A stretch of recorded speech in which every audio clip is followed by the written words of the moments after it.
So as I looked around from the back of the room, I recognized a lot of you, even the back of your heads.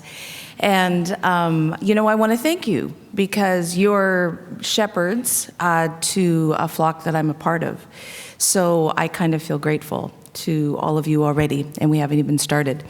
All right, Resilient by Design, Wounds and the Wisdom of Faith. I was asked initially to talk about mental health, and I wanted instead to talk about resilience.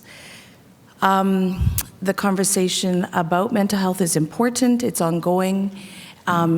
We need to define it, we need to understand it.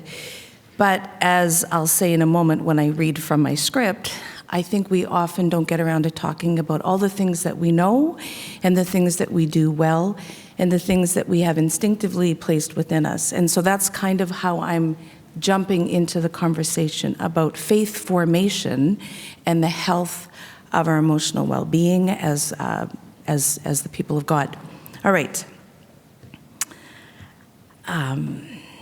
So I begin with a quote from Peter Levine. Some of you will know his name. He is a neuroscientist and a clinician, and he's actually been credited with beginning the movement that we now think of as emotional regulation, but his trademarked phrase for that is somatic experiencing. And so he's a pioneer of our deep understanding of the link between our emotional well-being and our bodily sensations. So here's a quote from Peter Levine, and he is not writing as a person of faith, but listen to what his work has brought him to. I must confess that the miracles of healing I have seen make some higher form of wisdom and order hard to deny. And you will hear this from every single clinician who's worked for any length of time.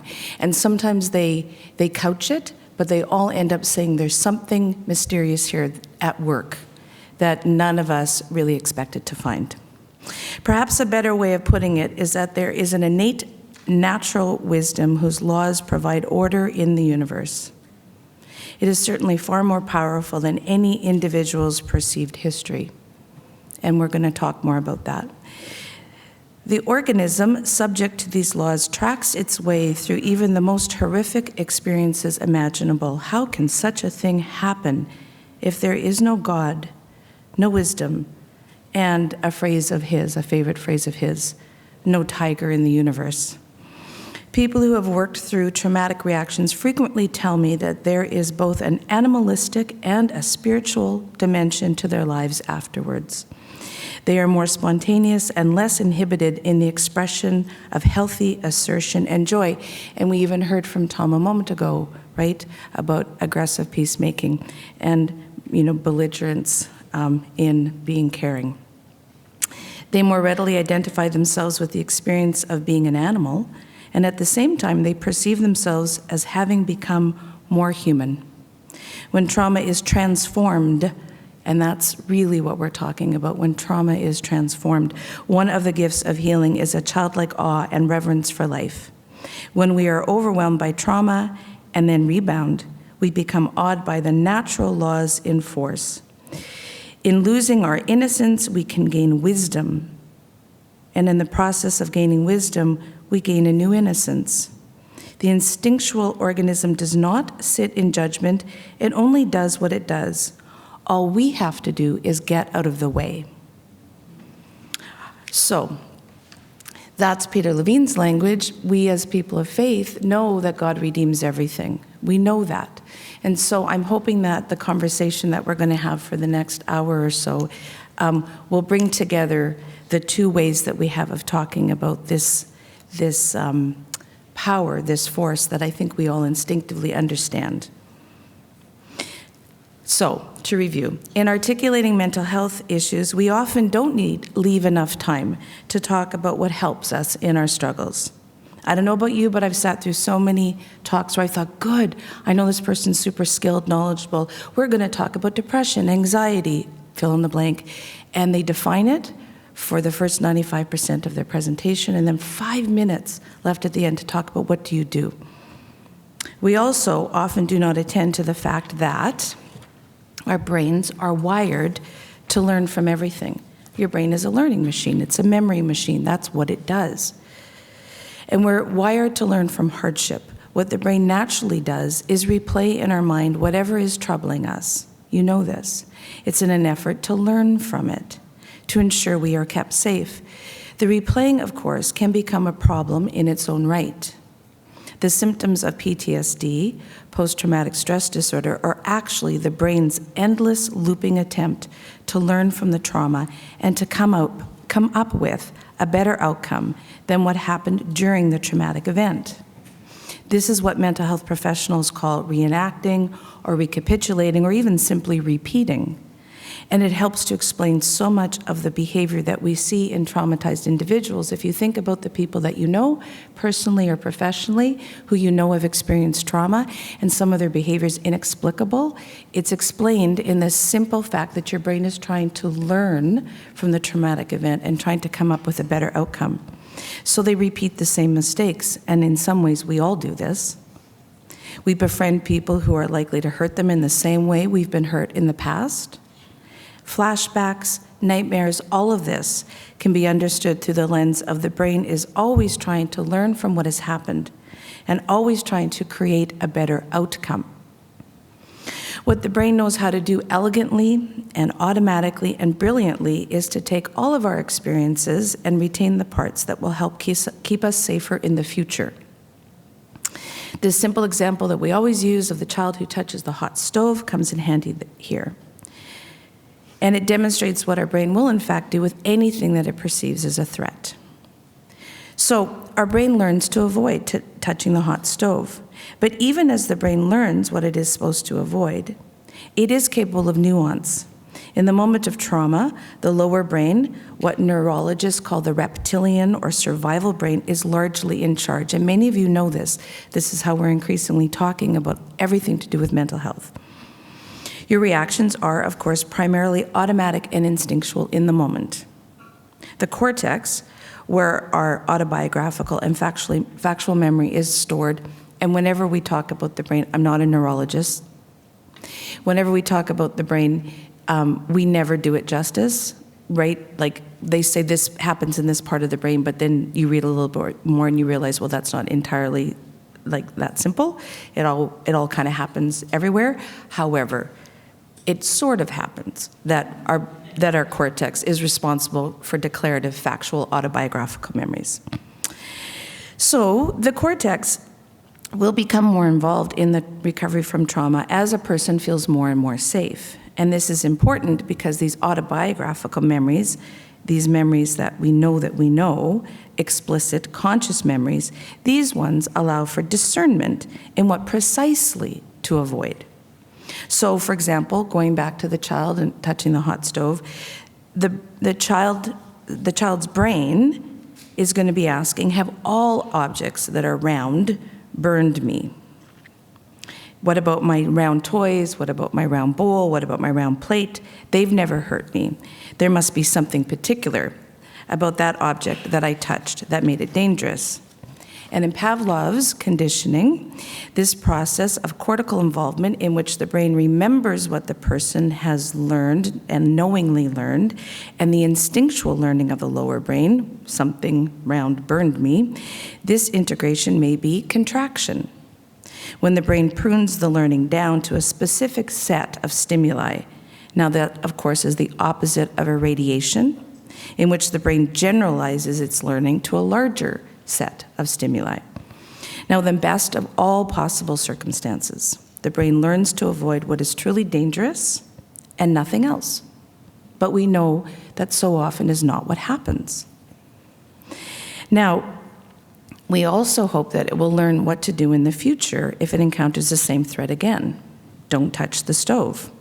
However, much can interfere with this built-in learning, this inborn capacity to learn from trauma, to be, as we call, resilient. One result, for example, of irradiation is the development of phobias, which is why phobias tend to develop quite a while after a traumatic event has occurred. They're not the first thing that happens after a traumatic event.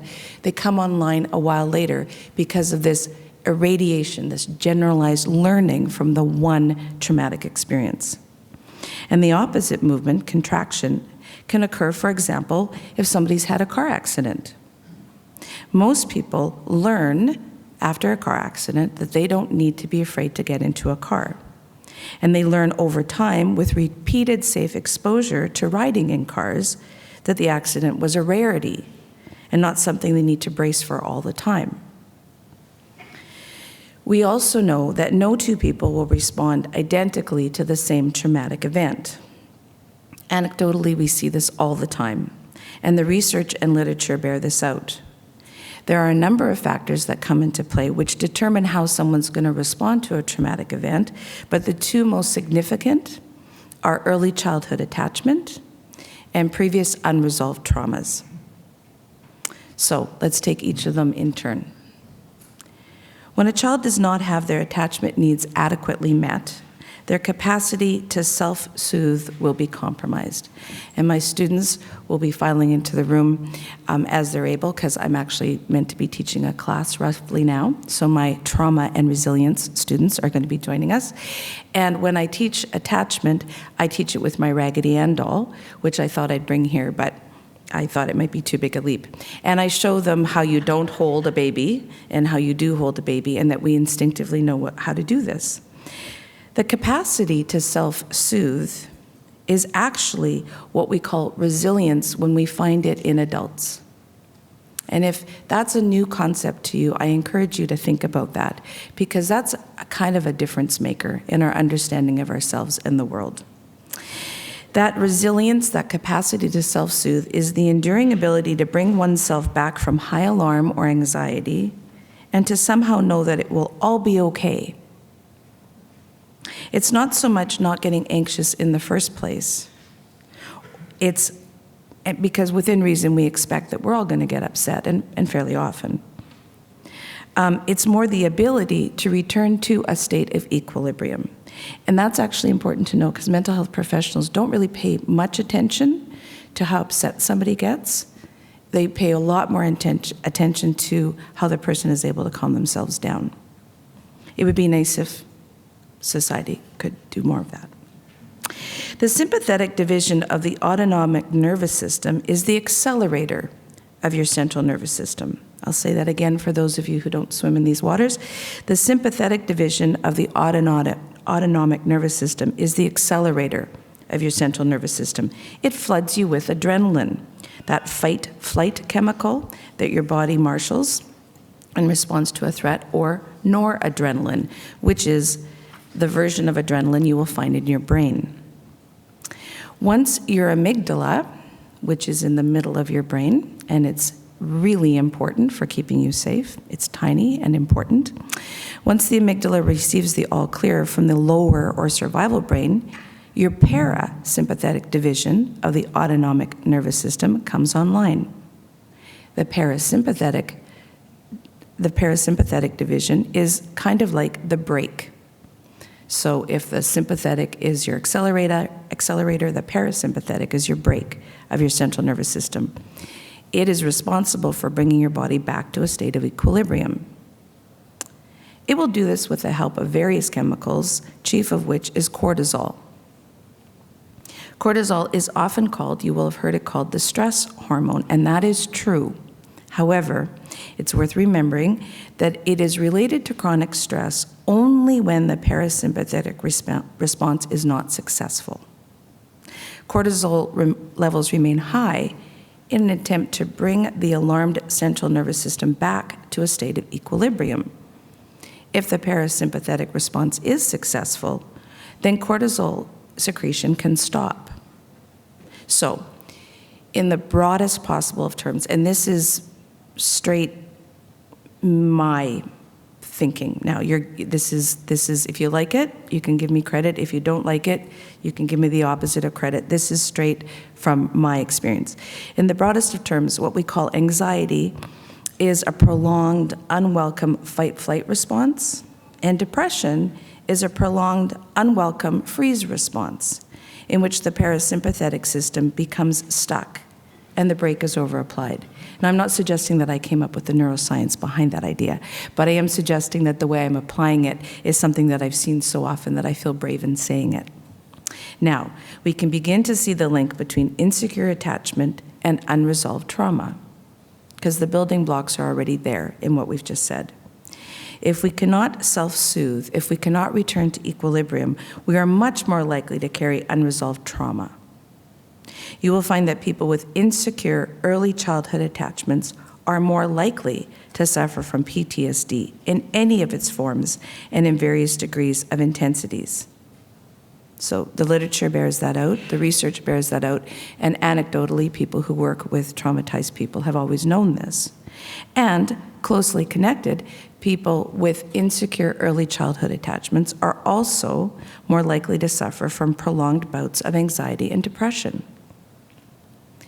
Now, if my talk were longer, I would spend quite a bit of time reassuring you about all the things that doesn't mean about attachment, and all the ways that good enough parenting is actually good enough, and that we're not making a linear causal mother-blaming connection here between early childhood trauma and somehow inadequate mothering, which usually is the way that goes, and people who suffer from depression and anxiety. But if you listen closely, I think you'll hear the nuance in what I will be saying.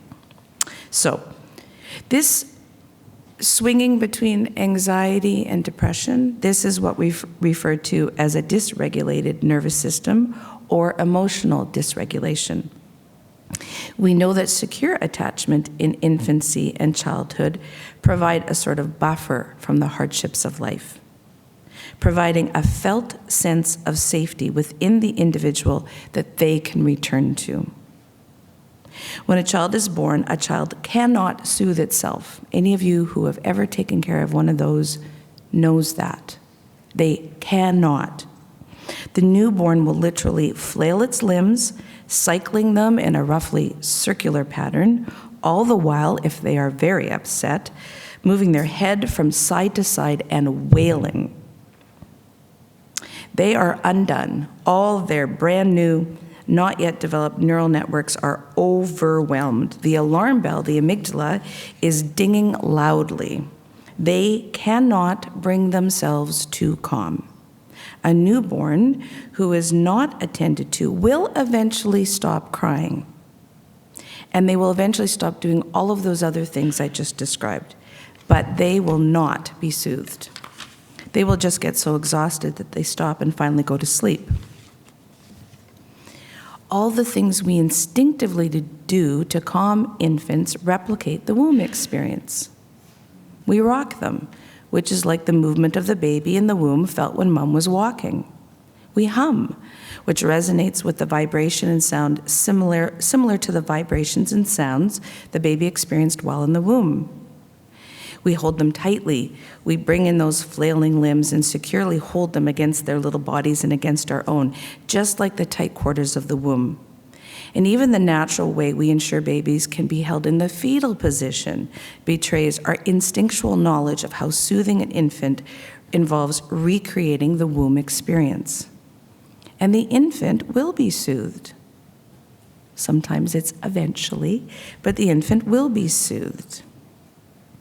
And this will wire their brain in the specific pattern of security. If they could talk, if they could think what we think of as thoughts, they would say, this is what it feels like to be overwhelmed and now calm, which is actually the motion that we call resilience. This central nervous system trip from upset to calm, once it is repeated many thousands of times, teaches the brain that ultimately one will be okay. Food when hungry, changed when wet or dirty, held when needing soothing, all of these instinctual actions on the part of the attuned parent teach the infant and child what it feels like to relax and what the journey actually looks like and what it actually feels like. Hebb, who was responsible for many neurological advancements, but most famous, a Canadian neurologist, most famous for Hebb's axiom, teaches us that neurons that fire together wire together. What does that mean? It means that the neurons that fire in your brain and in your central nervous system, when they repeatedly fire together, they're going to do that more often in the future. Once they have fired together a significant number of times, they tend to get wired together. So you can expect the same response. Habits of mind are real. So we understand this further. The brain is learning, the little teeny tiny brain that's not yet capable of anything other than implicit memory and implicit learning is learning that when I'm upset, something good happens and then I'm not. The universe is a safe place. So, in time, the brain also learns to irradiate or generalize this knowledge.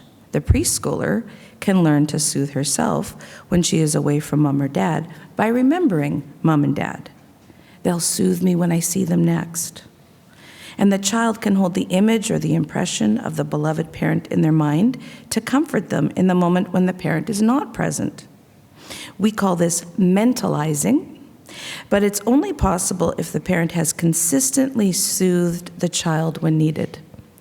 I can't resist saying just one tempering thing. Not every single blessed time. You're allowed to get it wrong sometimes. You're allowed to be in a bad mood, distracted, human, cranky. It's just most of the time the child needs this kind of attunement. Does that make sense? Okay. This is the foundation of security, and this is the foundation of self-regulation.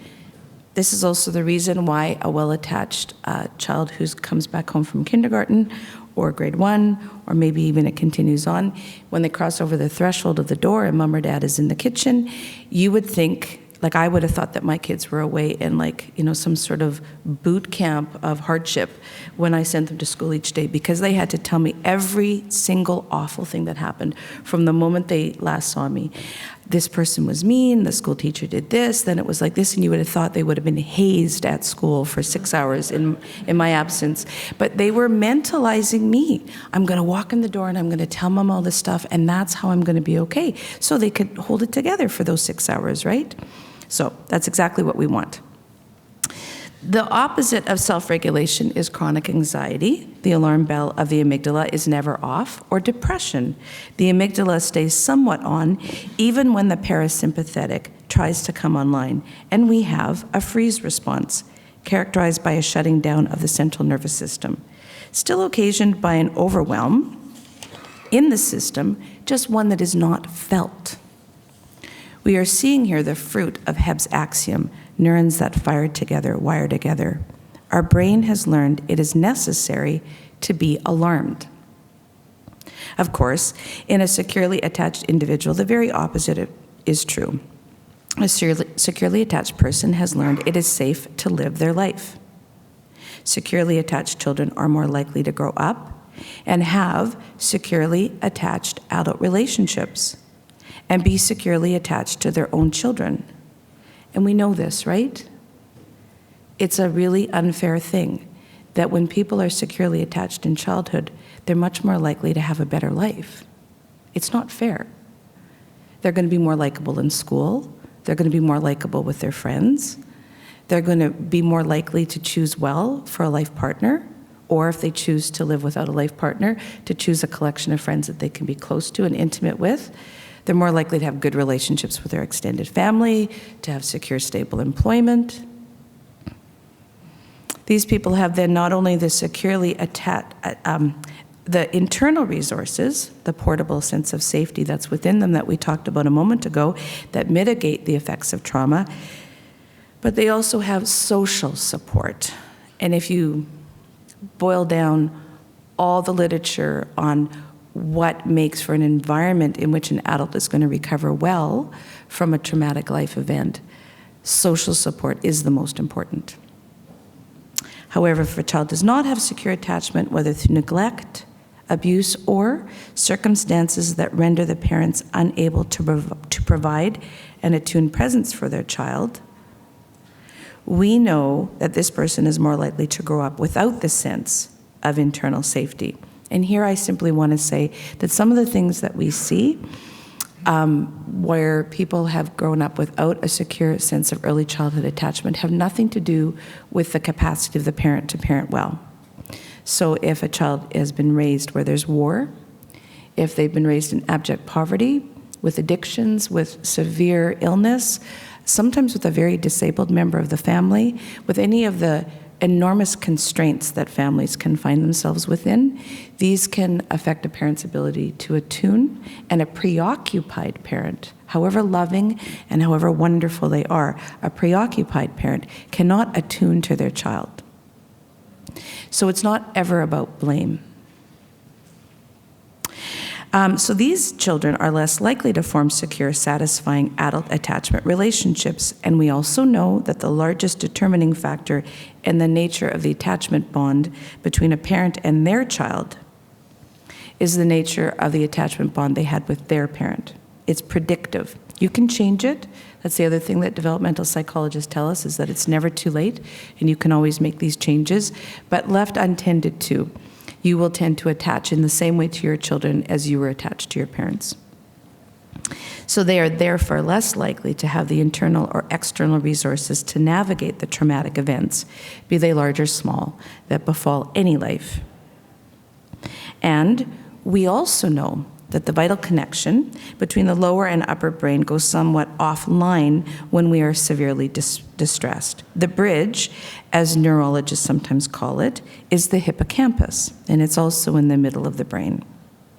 It is the part of the brain that is responsible for time stamping our memories. Now, if I ask you to think about going to sleep last night and think about how long ago that was, so just do that. Just think about when I went to sleep last night. Okay, so now you have that in your head. How long ago does that feel? Don't tell me. Just how long ago does that feel?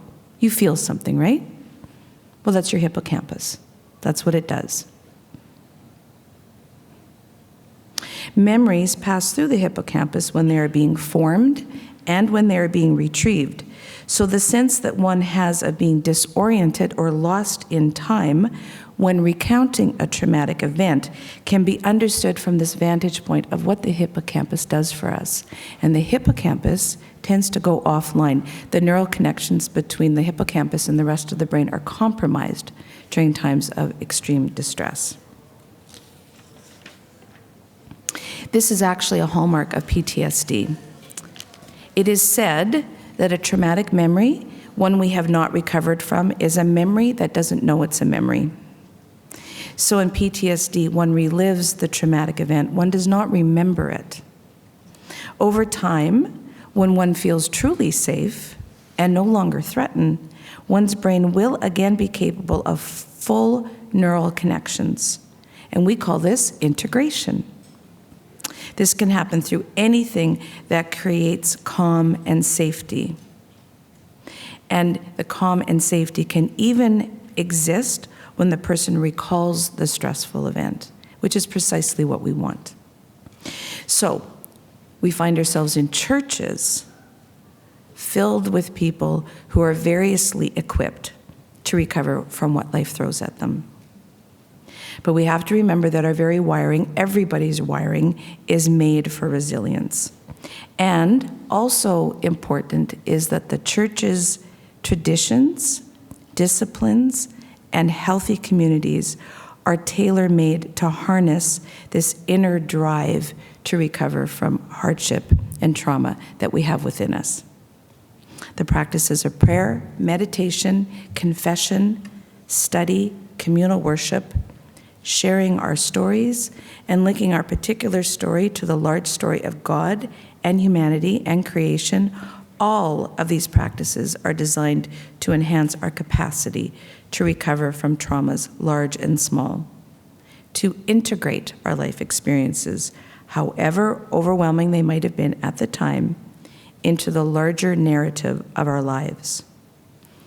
So we have the potential within us, our internal resources, to recover from traumatic life events, and we have external relationships, external resources, and disciplines that the church teaches that are part of faith formation, which the church offers, which also create resilience.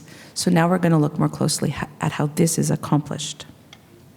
Most of you probably know that the prefrontal cortex is associated with what we call executive functioning. Decision-making, impulse control, discernment between thoughts and feelings, goal setting, and the capacity to recognize what is necessary to achieve our goals, what we call being realistic, and focused attention. What you may not be as familiar with is that the prefrontal cortex functions best when it is integrated with and working in concert with other parts of the brain. It works best when it's working with what we call the lower parts of the brain. As Kurt Thompson, who's a Christian psychologist and who has taken the teachings of Dan Siegel, a neuroscientist, and applied them to faith, as Kurt Thompson says in Anatomy of the Soul, although the prefrontal cortex serves some of the highest functions of the human mind, it relies on other areas of the brain that serve lower purposes, lower both in terms of their location in the central nervous system and their level of conscious awareness. Unlike our heartbeat or our normal breathing rhythm, which are examples of automatic activity that originate from the lower brainstem and limbic circuitry, the neurons of the prefrontal cortex usually require conscious attention to activate them. Instinctively, we kind of know that, right? We have to think about something in order to remember it declaratively. When was that? What's your name? How was that spelled? All of those are things that we know that we have to consciously attend to it in order for those neurons to fire. But it becomes really important when we talk about the spiritual disciplines of the church and how that helps us to maintain equilibrium. The input, this is still a quote from Kurt Thompson, the input that the prefrontal cortex receives from the brain's lower regions represent those emotional and memory states that are the bulk of daily human behavior. So he's talking about the back and forthness from the lower brain to the upper brain. The degree to which the various circuits representing the disparate functions of the mind are integrated at the level of the prefrontal cortex in a balanced fashion will to a large extent shape our behaviors and attitudes. The integration of lower and upper brain function is actually essential for all the behaviors and attitudes we associate with maturity, with equilibrium, with steadiness, with resilience. So Dan Siegel, who is a neuropsychiatrist, and if you don't know who he is, he's worth checking into. He's kind of like the big cheese. Dan Siegel has identified 9 prefrontal cortex functions, and I'd like you to listen to the list of them and think about how we associate each of these capacities with a fully formed human being, with somebody who's resilient, somebody who's mature. These are prefrontal cortex functions. And they've all been linked through research with secure early childhood attachment, except for the 9th one, which is morality, but I think that's just a matter of time before they link that one too. Number 1, body regulation. Based on information it receives from the sympathetic and parasympathetic nervous systems, the prefrontal cortex can influence our response to situations that trigger our fight or flight response. That means that we will have an automatic reaction, but if we are basically a well-regulated person, we are fairly quickly going to be able to think consciously and maybe choose how we respond to our fear. 2, attuned communication. Attunement is an essential part of all close relating. It's the bedrock of early childhood attachment, but it's also the bedrock of all relationships that are meaningful and are healing. Attuned communication, the prefrontal cortex allows us to connect with another person's mind, as well as aspects of our own. We can wonder what another is thinking or feeling while being aware of our own thoughts and feelings at the same time. Now, if you've always been able to do that within your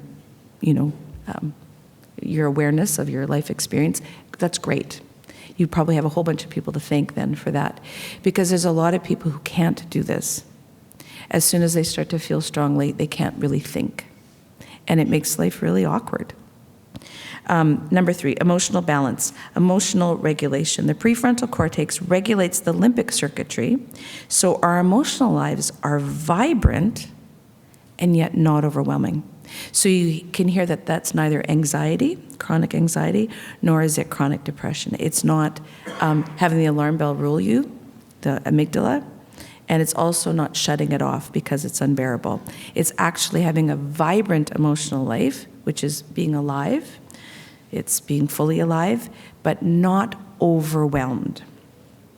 This is the capacity to self-soothe, which is literally taught by the action of properly attuned parenting. 4, what they call response flexibility, responding as opposed to reacting. The capacity to hit pause. 5, empathy. These are all prefrontal cortex functions. Empathy, a key part of attunement. The ability to feel what another is feeling without being consumed by those feelings. We can read another person's nonverbal cues and data from our own internal bodily sensations, and then that gets transmitted to the prefrontal cortex, and we have an idea of what to do with all of that. And it's essential for empathy. The reason that I think that it's just a matter of time until morality gets added to the list is because we actually know that empathy is the way that we form morality. 6, insight. This is what we think of as meaning-making. This is self-understanding. And as you're going to see in a moment when we talk about some of the ways that the church makes these things happen, this is about storytelling. This is about the stories we tell ourselves and we tell each other about our lives. We begin to make sense of our life as we connect the past and potential future to our present. And this is something that the prefrontal cortex allows us to do when it is integrated with the rest of the brain. 7 is fear modulation. Through neural connections between the limbic system and the amygdala, which you'll remember is the alarm bell, the prefrontal cortex can actually override fears, so they do not control our actions and thoughts. And that has nothing to do with repression or denial. It has to do with the fact that the prefrontal cortex can actually help a person fairly quickly think, this is not the threat that it felt like in my body. And I know that because we don't preempt the process that God has given us, we work with it. And when we smother, repress, and all the rest of that, deny, we're actually trying to preempt God's intention. Here's something that I learned when I learned a lot, but this is something that I learned that really delighted me. Number 8, intuition. The sensations that we receive from our viscera, which are our hollow organs, of course, right? We all knew that. Hearts, lungs, and the entire gastrointestinal tract. So maybe some of you did know that, but I didn't, and I loved this, because of course you know that. Oh, I just felt it in my gut, right? Oh, it broke my heart. Well, it turns out that that's absolutely true. Your visceral reaction is exactly your visceral reaction. So your hollow organs, your stomach, your lung, and your heart are responsible for intuition, but only when they're talking to your prefrontal cortex. So they register with the prefrontal cortex via the brain's insula, providing us with holistic convictions about everything from the feel of the room to the feel of another person. And number 9, morality. The prefrontal cortex has been shown to be actively involved in the development of morality, a concern for the welfare not only of ourselves, but of others as well. So those are the 9 prefrontal cortex functions that Dan Siegel talks about, and then Kurt Thompson takes them and demonstrates how they are enhanced, worked with, and grown by the church's disciplines. Prayer, meditation, and storytelling are the 3 that I'm going to focus on. They are ways of integrating our felt sense of the world with our conscious thought. Integrating our felt sense of the world with our conscious thought. Think of the instructions given in all meditative practices. Things like notice your thoughts and let them go. Don't think your thoughts. Receive all your thoughts and feelings with acceptance and compassion, and don't cling to them. This is a picture of integration of upper and lower brain functioning. The limbic system, which is largely responsible for sensory input and part of the mammalian brain, so it's a step up from the reptilian brain, but our emotional circuitry, our limbic circuitry, is actually the same as your kitty cat and your puppy. We share it with all mammals. It's always active, and it's providing us with feedback based on input we are currently receiving and the cascade of what we call feelings that might engender. That's great. But when the upper brain, the cortex, is not yet truly involved, we don't yet have integrated functioning. In increasing your body awareness, which is what we do in good meditative practices, in good prayerful practices, in good contemplative practices, in increasing your body awareness, in being aware of feeling your feelings, being present in your body, noticing your body sensations, you are learning to track what it is like to be alive in your body. And in choosing how to respond, which is what all good practices of this sort teach, you're bringing the executive function of your prefrontal cortex to bear on the more primitive parts of your brain. We do this all the time. We do it constantly. We say to ourselves, I will not engage with that particular worry. So when we have that conversation with ourselves, we're enhancing the integration of our brain. I don't need to panic about that thought or feeling that I just became aware of. This integrates lower and upper brain functioning. And similarly, of course, the act of prayer invites us to bring all of our thoughts and feelings, all of our wishes, our joys, our worries, all that we are, intentionally into the presence of the Almighty. And in doing this, we are, again, practicing the integration of the mind. I have feelings, I have attendant thoughts. I can choose to hand these over to God. I can choose not to cling to them. They're not me. This is the conscious attention the neurons in the prefrontal cortex require in order to fire. A melding between the unconscious automatic firing caused by my bodily sensations and the thoughts that I choose to think about them.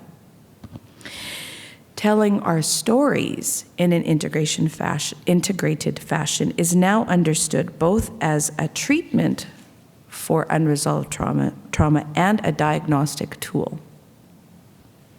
In my work as a therapist, I have learned to listen and watch as a person tells their story. Are they able to tell it with emotional congruence? So, do their emotions match the story they tell? Are they able to weave it intelligibly into their life story? Can I hear how it begins and how it ends? Is it coherent? Who, what, where, when, how? The final sign of integration is meaning. Not that I believe that God gives us bad things, so trying to answer why is not ever really a good idea.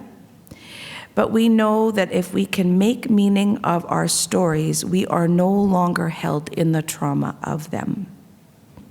They are something that happened to us, not what we are, nor what is happening to us now. So, to tell a coherent story of our lives and to have understood what it meant to us, to fold it into our lives, means we have integrated it up and down in our brains, so thoughts and bodily sensations, and right and left, logic and emotions, the meanings we make of it. This can only happen once the individual has come to rest, and most often this occurs in the presence of someone who is regulated. Regulated, not Zen calm, not blissed out, not I don't know what anxiety feels like. None of that is necessary. Just sort of basically regulated. I actually often say to people, just more regulated than the person you're talking to. Just be a little calmer than them, and you're probably it. Most often in the presence of someone who is regulated. And in addition to being regulated, we also need to be attuned. We need to be truly aware of the other person and capable of reflecting that back to them. There's two parts to helping a person to genuinely recover. And the first part is you being calmer than them, and the second part is being attuned to them. Then integrated storytelling and meaning making becomes possible. So Kurt Thompson suggests that one way to begin to tell your stories, your trauma stories, can be to handwrite them. And I think that's a perfectly lovely idea. It's not essential in my experience because not everybody will do that or wants to do that. And most of the people I work with really need to tell me things before they feel like they want to write them down. But I think that handwriting is an excellent discipline. He says the slow and deliberate thinking that happens when we write by hand will activate not only the right hemisphere, which holds our images and our impressions, but also the left, which processes information in a logical, linear, language-centered way. So by weaving the left and the right hemispheres, you encourage them to synapse more robustly. And you are, in fact, integrating your brain's functions. So if we're able to process our stories, perhaps first through handwriting, and thereafter to share it with a trustworthy person, we can integrate the right hemisphere and the left hemisphere, and we can integrate up and down. Of note is that most often when this has truly begun and a person is truly beginning to integrate their story that has been an unresolved trauma and integrate it in a way that is safe and working towards equilibrium, it is important to remember that people will very, very often, I would say always, have other impressions, memories, feelings that bubble up, that emerge at the same time. These are usually related in emotional content, and they're not necessarily chronological. This is a sign of healing, and it is a sign of recovery. The brain has this instinctive capacity for storing things beside each other and bringing them to mind when they're ready to deal with them. In this process, people often come to understand the antecedents of their distress. Oh, now I understand why I was so terribly upset when I was lost in the mall when I was a kid. Because I always felt left out by my family, and that feeling never really went away. So it just triggered something that was always there. This is a very different process than the jumble of thoughts and feelings that can assault a person when we're in the throes of overwhelming sensations and when we're completely disoriented. This is a more thoughtful and not at all alarming experience. In my work, I often tell people to expect some unexpected memories to bubble to the surface once we have talked through and felt through a particularly important life event, and to trust this part of the healing process. Don't force any particular thoughts, don't try to conjure them, but don't be alarmed. It's all meant to make you stronger. So, a few things to keep in mind to increase the chances that your conversations with people will be attuned, will be safety creating, and will be resiliency enhancing. Number one, remember that a genuine openness to hear what a person has to say is essential and probably the single most important thing. Two, this is also really important, and I think a lot of you already know this, it's not necessary and often not advisable for people to tell you details of awful things they've been through. Don't ask probing questions about trauma. Don't. In trauma-informed counseling, we are careful not to re-traumatize people, which can easily happen if they tell their story in a way that they are reliving it, not remembering it. To ensure this doesn't happen, make the expectations clear. You don't have to tell me anything you don't want to. You don't have to tell me anything you don't feel ready to tell me. And remember to lovingly interrupt the person if you can see that they are losing themselves in the story. Gently bring them back. If they must tell you a hard story, and sometimes people must, I have colleagues who refuse to hear trauma stories. I don't go that far. I think it's okay for people to tell their trauma stories. It just has to be done really carefully. If they must tell you a hard story, have them tell it out of sequence. This is really important because then the wiring, they can't go trotting down that neurological pathway and go all the way to high alarm. So have them tell it out of sequence. Get really comfortable interrupting them. Tell them that you'll interrupt them so they don't think you're being rude or that you're bored. Tell it out of sequence. And you might want to try this, which we now often do, have them begin with when they knew they were safe. And if they can't answer that question, and if it's really an active trauma, they probably can't, then that, first of all, that tells you something about where they're at. And secondly, there are things you can do there. You can ask them, well, what would you have needed in order to feel safe? And sometimes, if you can sense that it's okay to pursue that particular line of questioning, when people really can't answer that question, I might offer something. I might say, well, if I know their story, what if your Aunt Esmeralda had come bursting in the door at that moment with a baseball bat? Would that have helped? So I can throw in something and see if it'll gain some traction. And even if they don't take my idea, and the point isn't for them to take my idea, the point is for them to start to think, what would I have needed? Because you actually change the neural pathways of alarm and trauma when you imagine a different outcome. And if you remember from the beginning, that's what your brain's trying to do anyway. So we're working with that. 4, have the person feel their feet on the floor, the chair supporting them, look out the window. Don't necessarily ask them to breathe. That can actually be super provoking. Get them to look at you, get them to remember that they're safe now and you're with them, and help them to be in the present moment. 5, questions of faith or existential questions will arise. And this happens always, whether you're counseling them in a pastoral role or whether you're counseling them not in a pastoral role. Questions of why, how could this be, what does this mean for my life will always arise. And if the person is of faith, they will say, why did God let this happen? Where was God when this was happening? I don't know about you, but I choose to answer these questions with absolute transparency. I do not throw these questions back on them. They're legitimate questions, and they need to know what I've come to believe based on witnessing a lot of suffering. And so I answer with absolute transparency, but I do not get caught in a theological debate. I say, I don't know why God let this happen, but I believe God gives good things and not bad. And then I see if they can, on their own, without pressure, find ways that God was faithful to them in the suffering.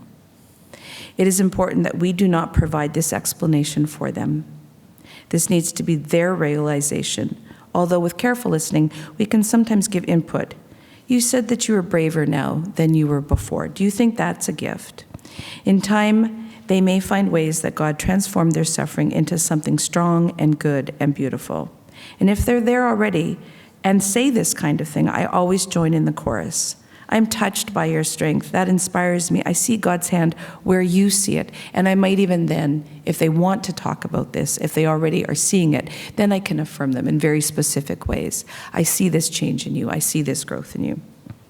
Theophostic prayer, Emmanuel prayer, which some of you are familiar with, is based exactly on this idea of resourcing the person when they go back to the memory of the moment of trauma. It recognizes that for Christians, finding Christ's presence with them in their time of suffering can be a form of resourcing that is necessary for healing. And working with our innate resilience, which is wired to make meaning of and learn from trauma. If a person can see Christ's suffering along with and compassion in the memory, they are often deeply helped. And of course, all churches that are healthy are made for storytelling. We tell stories all the time, from the pulpit to each other, in our small groups, in our friendships, when we give our testimonies. And the advantage that the church has is that we have this larger story. We know how this all ends. We know where this is going. And so we can, with truthfulness, say we believe that God redeems everything. So we allow people to explore that idea in a safe way with one another. So the practices of prayer and meditation and storytelling are actually a prescription for trauma recovery.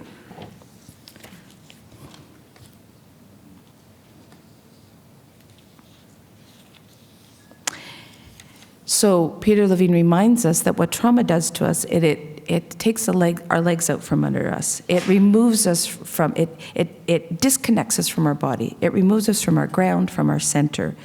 But within the church, within our disciplines, and within our own bodies, and within attuned communication and relationships, we can find our ground, And we can also find the ground beneath our ground and the center within our center, and prayer and meditation and confession, which is really just truth-telling about who God is to us, allow us to do this within a church community, within a faith community, which is loving. One other thing that I'll say before I'm done is that Dan Siegel assures us that regardless of how difficult someone's life has been, there is such a thing as earned secure attachment. And in earned secure attachment, the person might not have had a secure attachment relationship in early childhood, but it's never too late to form those. And once a person is capable of having a secure relationship in adulthood, they can actually catch up developmentally and in terms of attachment and resiliency and self-soothing with the things that were missed when they were younger. So I want to say just two quick things about what I've seen in churches who do this well. In those communities, people are held in attuned relationships that create a sense of safety and calm for them, and they allow for the kind of brain integration we've just been talking about. They practice contemplative, prayerful disciplines. They have silent communal prayer, shared prayer. They sing in a contemplative and a praiseful way.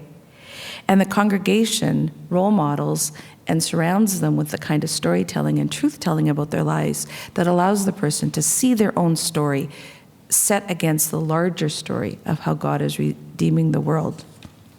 I've seen this happen for a significant number of my very, very wounded clients. I don't tell people what to do in terms of their faith, ever.